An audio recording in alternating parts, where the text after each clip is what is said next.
പാലക്കാട്ടെ ഫോട്ടോഗ്രാഫർമാരുടെ കൂട്ടായ്മയായ ഇമേജ് സംഘടിപ്പിക്കുന്ന ഇമേജസ് 2024 അഖിലേന്ത്യാ ഫോട്ടോ പ്രദർശനം തുടങ്ങി.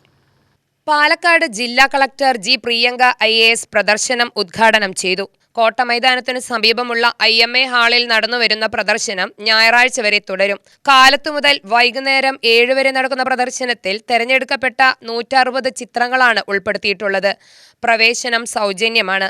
ഇമേജസ് 2024 എന്ന പേരിൽ 9ാമത് അഖിലേന്ത്യാ മത്സരവും അവാർഡ് നിർണയവും പൂർത്തിയാക്കിയ ശേഷമാണ് ജൂറി അംഗങ്ങൾ തെരഞ്ഞെടുത്ത ഫോട്ടോകളുടെ പ്രദർശനം നടത്തുന്നത്. ഫോട്ടോഗ്രാഫർമാരായ ബാലൻ മാധവൻ, പ്രവീൺ മോഹൻദാസ്, PR പ്രശാന്ത് എന്നിവരായിരുന്നു ജൂറി അംഗങ്ങൾ. ആകെ ലഭിച്ച 720 ചിത്രങ്ങളിൽ നിന്നാണ് 160 എണ്ണം തെരഞ്ഞെടുക്കപ്പെട്ടത്. Image photographic association secretary KV Vincent, president Mohandas Pazhampalakode, AR Vinod, doctor Vivek Vaidyanathan, M സുന്ദരൻ, വിഷ്ണു, KP രാജേഷ്, സ്മിത വിനോദ്, മേതിൽ കോമളൻകുട്ടി തുടങ്ങിയ ഇമേജ് പ്രവർത്തകർ ചടങ്ങിൽ സംബന്ധിച്ചു. ഇമേജ് എല്ലാ വർഷവും എക്സിബിഷൻ നടത്താറുണ്ട്. സാധാരണഗതിയിൽ മെമ്പർമാരുടെ ചിത്രങ്ങളാണ് ഇമേജ് സ്ഥിരമായിട്ട് പ്രദർശിപ്പിക്കാറുള്ളത്.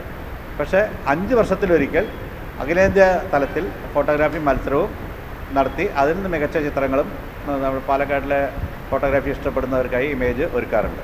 അത് സലാൺ എന്ന് പറയും. സലാൺ എന്ന് പറയുന്നത് മത്സരവും പ്രദർശനവും. അപ്പോൾ ഇത് 9ാമത്തെ സലാണാണ്. അതേസമയം 55ാമത്തെ വാർഷിക പ്രദർശനവും കൂടിയാണ്. UTV news Palakkad.